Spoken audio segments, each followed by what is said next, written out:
Respected students, welcome back everyone. आप सबने जो रिक्वेस्ट की थी कि जो प्रोजेक्ट एक्सप्लेनेशन का जो वीडियो है वो थोड़ा डिटेल में लाओ, तो इस वजह से मैंने ये प्रॉपरली आपको ये डिटेल वीडियो लाया है। इसमें दो स्लाइड्स है, ये आप देख सकते हो, एक ये सेकंड स्लाइड और ये फर्स्ट स्लाइड। तो एंड तक बने रहिए, बहुत इंपॉर्टेंट पार्ट है। जो भी आपको इंटरव्यू में पूछेंगे इंटरव्यूअर, प्रोजेक्ट जो है आपको सिनेरियो बेस और मैनेजर राउंड में एक्सप्लेन करना पड़ता है। जो भी सारे क्वेश्चंस पूछे जाते हैं वो सारे चीजें इसमें मैंने कवर की है, तो एंड तक बने रहिए। आपका जो रेज्यूमे होता है, आपको जो एक्सपीरियंस होगा, 6 महीने का इंटर्नशिप का होगा या फिर 1-2 साल का जो एक्सपीरियंस होगा, आपके रेज्यूमे में आपको प्रोजेक्ट डालना पड़ता है। तो जब आप रेज्यूमे में प्रोजेक्ट डालते हो तो वहां पे आप शॉर्ट में डालते हो, मतलब ज्यादा लिख नहीं सकते, रेज्यूमे ज्यादा बड़ा नहीं हो सकता। तो आपको वो पूछेंगे, मतलब मैनेजर बेस और सिनेरियो बेस राउंड में। तो आपको पावर बीआई एसक्यूएल का रिज्यूमे कैसे बनाना है वो अगर नहीं पता तो मेरा एक वीडियो है, वो आप देख सकते हैं, उसमें हेल्प होगा। तो दो सिनेरियोज हो सकते हैं प्रोजेक्ट में। एक तो कुछ इंटरव्यूअर ऐसे होते हैं जो आपको टाइम देते हैं और बोलते हैं आप बताओ आपके प्रोजेक्ट के बारे में, जो आपको मतलब डिटेल में पूछते हैं, एक 5 मिनट्स का टाइम देते हैं। और कुछ इंटरव्यूअर ऐसे होते हैं जो खुद क्वेश्चंस पूछना स्टार्ट करते हैं। तो ऐसे दो प्रकार के सिनेरियोज आ सकते हैं आपको। तो पहला तो डेटा सोर्स होता है कि आपके प्रोजेक्ट का डेटा सोर्स क्या था। तो आप बोल सकते हैं एसक्यूएल सर्वर था, इंपोर्ट मोड, या फिर जब जरूरत है तब आपने डायरेक्ट क्वेरी जब यूज किया होगा वो।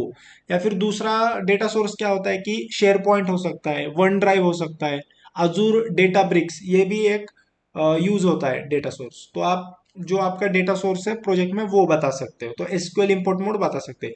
डेटा साइज क्या थी प्रोजेक्ट की, तो डेटा साइज मोस्टली 50-60 MB होती है, 100-200 MB, जो भी आपके मतलब जब डेटा बेस से आपने डेटा लिया है आपके प्रोजेक्ट का, एक्सट्रैक्ट किया है, तो वहां पे जो साइज थी वो एक पूछते हैं। फिर वो बोलते हैं कि रोज वगैरह कितने थे, तो वो आप बता सकते हैं जितने भी रोज थे, 10,000 20,000 वगैरह सब। तीसरा पॉइंट क्या है, description of project and domain.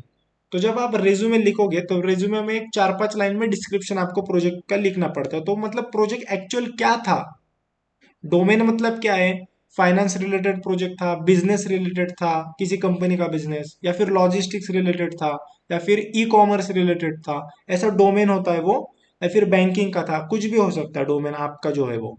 तो डिस्क्रिप्शन मतलब वो जो आपने रिज्यूमे में लिखा है वो आपको बताना पड़ेगा, मतलब एक्चुअली प्रोजेक्ट क्या था वो आपको प्रॉपरली एक्सप्लेन करना पड़ेगा वहां पे। देन चौथा पॉइंट आता है रोल्स एंड रिस्पॉन्सिबिलिटीज, ये थोड़ा इंपॉर्टेंट है। तो प्रोजेक्ट में आपका रोल क्या था, क्या आपको सिर्फ पावर क्वेरी के काम के लिए रखा था, या फिर पावर बीआई सर्विस काम के लिए रखा था, या फिर पावर बीआई डेस्कटॉप में जो मेजर्स बनाते विजुअल्स बनाते उसके लिए रखा था, या फिर एसक्यूएल में जो डेटा पड़ा होता है वो नंबर्स वेरीफाई करने के लिए आपको रखा था, या फिर और भी जो काम है, मॉडलिंग का जो पार्ट है, modelling is the heart of power BI, ऐसा मैं बोलता हूँ, जो कि बहुत इंपॉर्टेंट है। मॉडलिंग चेक करने के लिए रखा था, या फिर जो डेली डेटा रिफ्रेश हो रहा है वो प्रॉपरली रिफ्रेश हुआ है क्या नहीं, या फिर जो सब्सक्रिप्शंस होता है, जो मेल्स वगैरह सुबह क्लाइंट्स को भेजना पड़ता है 8-9 बजे रिपोर्ट का, वो चेक करने के लिए जो आपका काम था, या फिर परफॉर्मेंस वाइज बेटर, या फिर बग्स अगर कुछ हो गए फाइल में, सॉरी आप हमारे पावर बीआई रिपोर्ट में, तो उसके लिए आपको रखा था क्या। तो ये रोल्स एंड रिस्पॉन्सिबिलिटीज है। या फिर बिजनेस एनालिस्ट के साथ रिक्वायरमेंट अंडरस्टैंड करने के लिए, या फिर क्लाइंट के साथ बात करने के लिए, जिस भी चीज के लिए, या फिर आप पावर बीआई लीड थे, वो प्रॉपरली रोल्स एंड रिस्पॉन्सिबिलिटीज में आपने जो रेज्यूमे में लिखा होता है वो आपको वहां पे बताना पड़ता है। अभी पांचवा पॉइंट आ गया, स्कीमा कौन सा था। तो स्टार स्कीमा या snowflake schema, it depends upon the project. हम कभी भी गैलेक्सी स्कीमा या फिर गैलेक्सी स्कीमा यूज नहीं करते, दो फैक्ट टेबल जॉइंट होता है उसमें, स्टार स्कीमा या स्नोफ्लिक स्कीमा होता है, जिसमें स्टार स्कीमा ही प्रीफर किया जाता है, परफॉर्मेंस वाइज बेटर होता है वो, तो वो आपको एक इंटरव्यू में बताना पड़ता है। फिर छठा सिक्स पॉइंट आ गया, कार्डिनलिटी। वन टू मेनी था या मेनी टू मेनी था, या फिर वन टू वन था। We always avoid many to many, ठीक है। स्कीमा में हम गैलेक्सी स्कीमा अवॉइड करते हैं, फैक्ट दो फैक्ट टेबल ज्वाइन होता है इस वजह से। कार्डिनलिटी में हम मेनी टू मेनी अवॉइड करते हैं, बिजनेस एरर्स देता है, क्योंकि दोनों में फिर फॉरेन की आती है वहां पे, तो one two many cardinality. Seven point की, कीज मतलब देन फिर प्राइमरी की एंड फॉरेन की बात आई है। देन आप बोलते मतलब वन टू मेनी होगा आपका कार्डिनलिटी, तो डायमेंशन टेबल में आपकी प्राइमरी की थी और फैक्ट टेबल में आपकी फॉरेन की थी वगैरह। ये पॉइंट है। या फिर आपके रियल टाइम एक्सपीरियंस में थोड़ा चेंज होगा तो वो आप बता सकते हैं, यूनिक की वगैरह होगा तो। फिर टेबल्स में वो पूछते हैं, हाँ टेबल्स कितने थे, रोज कितने थे। ये जो टेबल्स का है ना, ये डेटा साइज के साथ भी उसके साथ भी पूछ सकते हैं आपको। या फिर आप खुद भी बता सकते हो कि हाँ मेरे डायमेंशन टेबल 4-5 थे, फैक्ट टेबल 1 या 2 था, ऐसे बोल सकते हैं आप।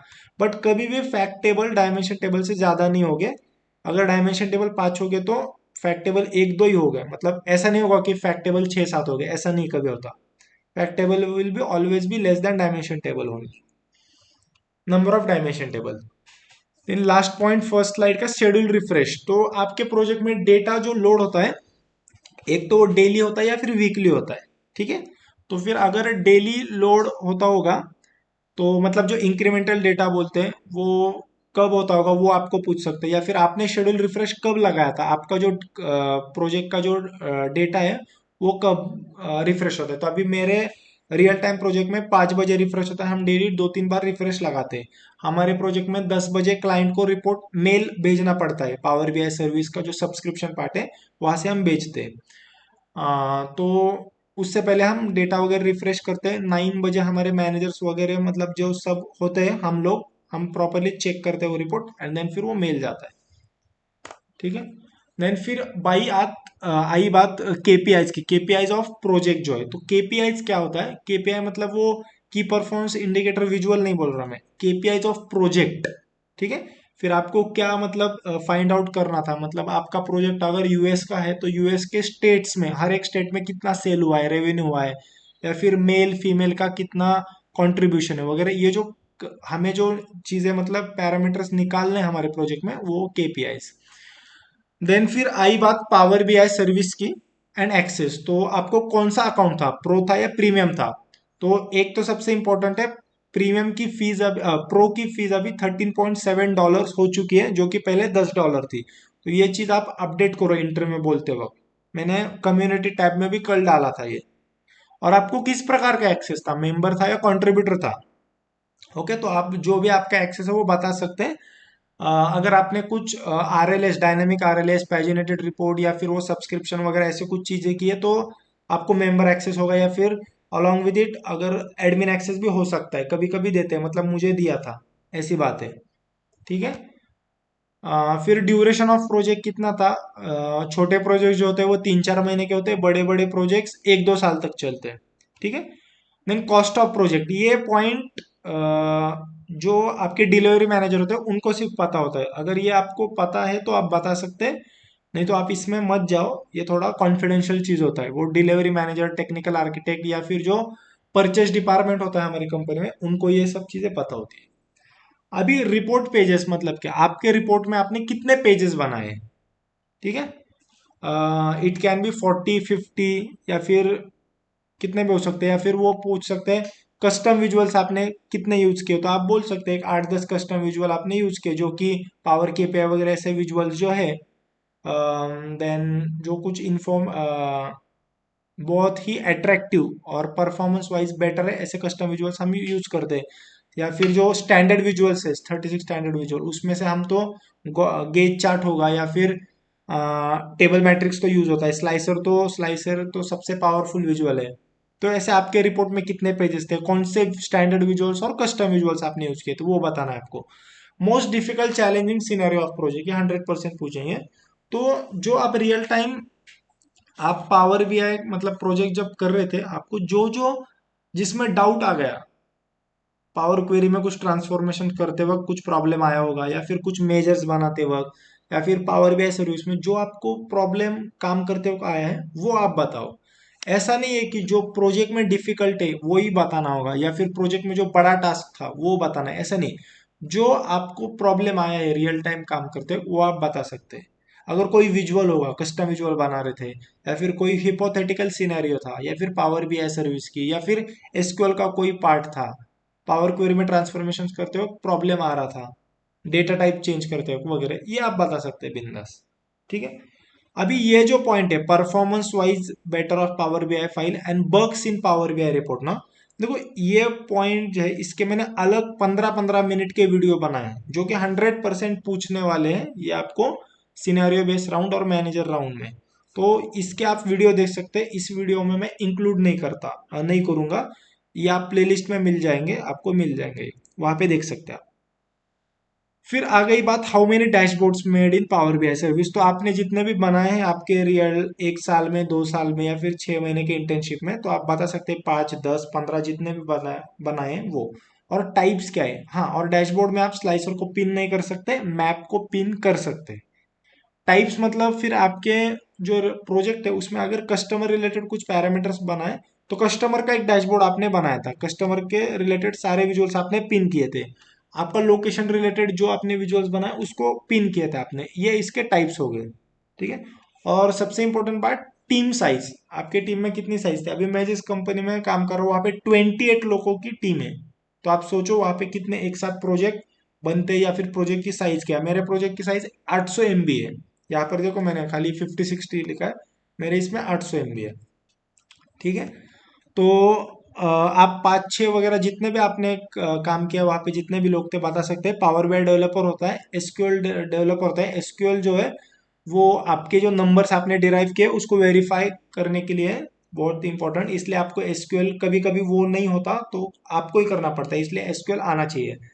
तो एसक्यूएल डेवलपर वो है, क्योंकि आपका जो डेटा आपने एसक्यूएल से लिया है ना, वो इंपॉर्टेंट बात है। एंड देन फिर डेटा इंजीनियर एक, या फिर मैनेजर, कभी कभी मैनेजर एक दो भी हो सकते हैं। मेरे कंपनी में टेक्निकल आर्किटेक्ट, एक डिलीवरी मैनेजर, उसके ऊपर एक। तो ऐसे सब बात है। तो ये जो 12-15 पॉइंट्स मैंने यहाँ पे डाले आपको, वो बहुत ही इंपॉर्टेंट है। ये आप सबको जब आप प्रोजेक्ट एक्सप्लेन करते हैं तब आपको बताना पड़ता है। ठीक है। और उसके अलावा ये जो दो क्वेश्चंस है, performance wise better of power BI and bugs in power BI report, इसके मैंने अलग वीडियो बनाए, वो आप ठीक से देखो। ये जो मैं बोल रहा हूँ आप नोटबुक में लिखो या फिर स्क्रीनशॉट निकाल सकते हो। और आपको रेज्यूमे अगर पावर बीआई एसक्यूएल का बनाना है तो आप मेरा वो वीडियो देख सकते हो, वहां पर भी प्रॉपरली, या फिर कंपनी में कैसे काम चलता है, हाँ, कंपनी में कैसे काम चलता है उसके, उसका भी मैंने एक वीडियो बनाया है, वो आप देख सकते हो, आपको बहुत हेल्प होगा। ठीक है। So thanks for watching till and. मेरे चैनल को आप सब्सक्राइब कर सकते हो अगर आपको हेल्पफुल लगा तो, और वीडियो को लाइक भी कर सकते हो। Thank you guys everyone.